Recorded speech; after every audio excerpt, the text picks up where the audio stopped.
থেকে জেতা কেন্দ্রের মাননীয় মন্ত্রী ডক্টর সুকান্ত মজুমদার যেমন সাহায্য করবেন, আমিও এই রাজ্যের বিরোধী দলনেতা হিসেবে আপনাদের কাছে দেওয়া প্রতিশ্রুতি পূরণে পূর্ণ সাহায্য করব, এই কথা আমি আপনাদের কাছে দিতে পারি।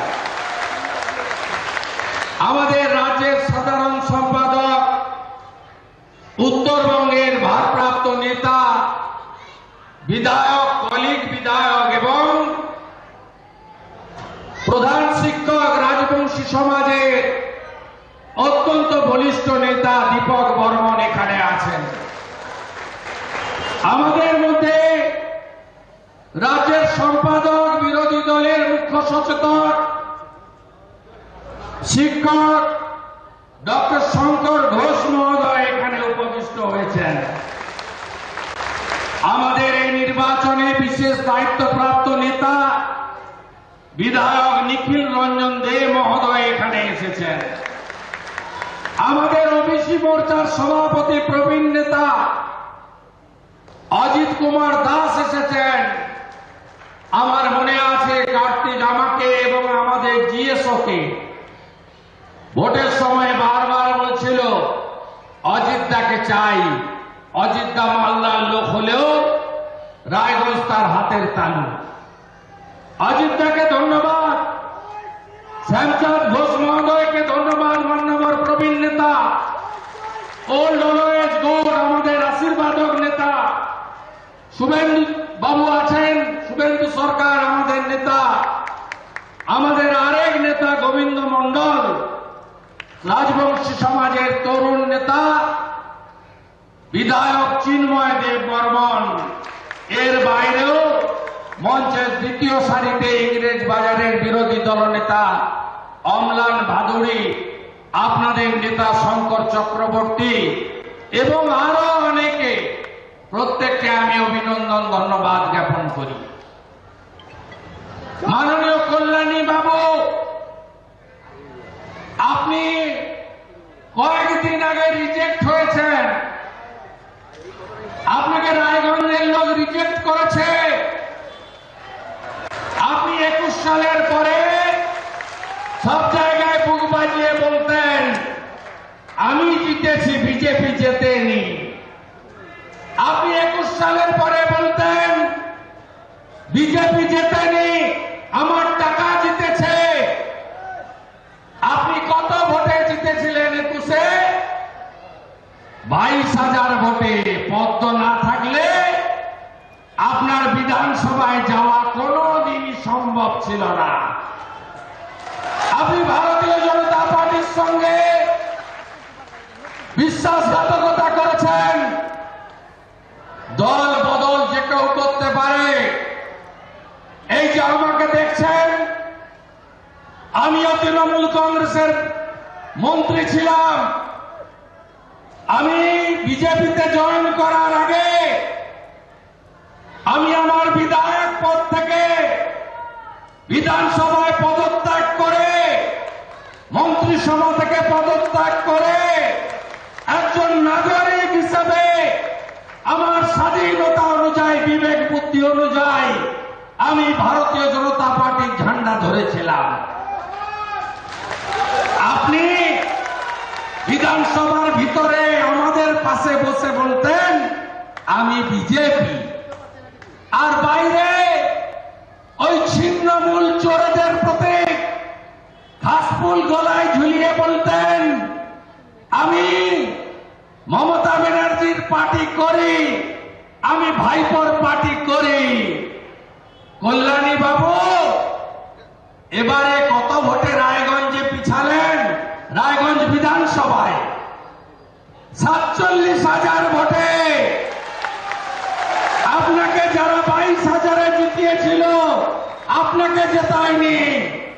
পদ্ম ফুলকে জিতিয়েছিল, রাষ্ট্রবাদকে জিতিয়েছিল, ভারতীয় সংস্কৃতিকে জিতিয়েছিল, সনাতন সংস্কৃতিকে জিতিয়েছিল, উত্তরবঙ্গের বঞ্চনা মুক্তি করার জন্য জিতিয়েছিল, রায়গঞ্জে এইমসের জন্য জিতিয়েছিল। যখন দল বদল করলেন খানায় না পড়লে বিড়াল গাছে ওঠে না। আজকে বিড়াল যখন গাছে উঠল, ভারতের নির্বাচন কমিশন তার নিয়ম একটি দলের নির্বাচিত সদস্য অন্য দলে দাঁড়াতে পারে না। তিনটে গেছিল আমাদের কাছ থেকে, একটা বিশ্বজিৎ দাস বাগদা, একটা মুকুটমণি অধিকারী রানাঘাট দক্ষিণ, আর একটা এখানকার এই কল্যাণী। আপনারা পশ্চিমবঙ্গের জনগণকে দেখুন, এই তিনটেকেই ভালো মতো হারিয়েছে তিনটে লোকসভা কেন্দ্রে। কারণ কি? কারণ হলো গাছেরও খাবো, তলারও কুড়াবো, এ হতে পারে না।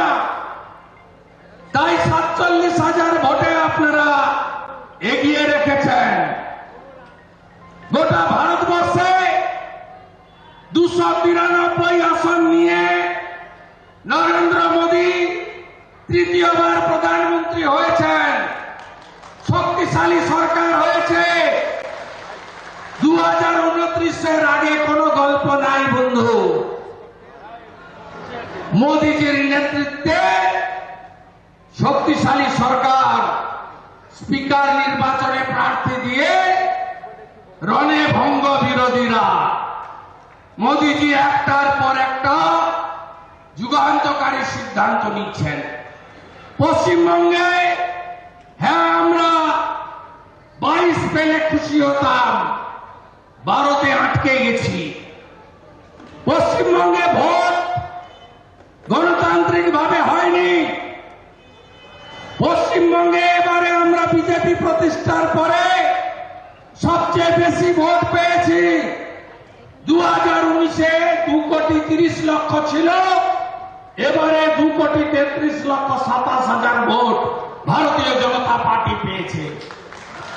আমরা 21-এ 38.13% ভোট পেয়েছিলাম, এবারে 38.63% ভোট পেয়েছি।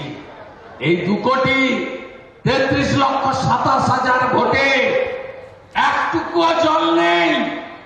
ডায়মন্ড হারবারে ভাইপো একা 10 লক্ষ ছাপ্পা মেরে 7 লক্ষ ভোটে জিতেছে। 10 লক্ষ ছাপ্পা। কি হয়েছে আপনারা জানেন না। পঞ্চম, ষষ্ঠ এবং সপ্তম দফায় লুটের ভোট হয়েছে। একা কেশপুরে 1.5 লক্ষ ছাপ্পা মারা হয়েছে। কেশপুর বিধানসভায় আমাদের একাধিক প্রার্থী আক্রান্ত হয়েছেন। টিভিতে আপনারা দেখেছেন। এই 2,33,27,000 ভোটে একটাও মুসলমানের ভোট নাই। সব হিন্দুদের ভোট, জনজাতিদের ভোট। এ ভোটে কোনো জল নেই। তৃণমূল তো জলে দুধ মিশিয়েছে, আর আমাদের দুধে 1 ফোঁটা জল নাই। আপনারা গণদেবতা জয় শ্রীরাম বলতে বলতে, হরে কৃষ্ণ বলতে বলতে, জয় জয় শিবচণ্ডী বলতে বলতে, জয় জোহার বলতে বলতে আপনারা পদ্মে ভোট দিয়েছেন। আপনারা শুনে রাখুন, বিধানসভায় 77 জন জিতেছিলাম, এবারে 92টা বিধানসভায় লিড আছে। আপনাদের এই জেলায় কালিয়াগঞ্জে লিড, হেমতাবাদে লিড, করমদিঘিতে লিড, রায়গঞ্জে লিড। 4টে বিধানসভায় আমাদের লিড আছে। একইভাবে মালদায় 6টা বিধানসভায় আমাদের লিড আছে। আপনারা আশ্বস্ত থাকুন, আমাদের লড়াই থেমে থাকবে না। এই লড়াই চলছে, এই লড়াই চলবে। 2011-তে সিপিএম এর বিরোধী দলনেতা ছিল, নাম তার ডাক্তার সূর্যকান্ত মিশ্র।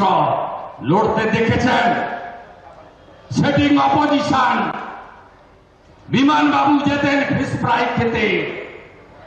নবান্নতে, 2016-তে মোহিত বাবুর পার্টি কংগ্রেস, তার নেতা আব্দুল মান্নান সাহেব, বিরোধী দলের নেতা, কোনদিন চাকরি দুর্নীতি, গরু পাচার, কয়লা পাচার, উত্তরবঙ্গের বঞ্চনা, বেকারদের কথা, নারী সুরক্ষার কথা, পাহাড়ের কথা, জঙ্গলমহলের কথা, রাজবংশীর কথা, নমশূদ্রের কথা, শিক্ষার কথা, স্বাস্থ্যের কথা কোনদিন শোনেননি।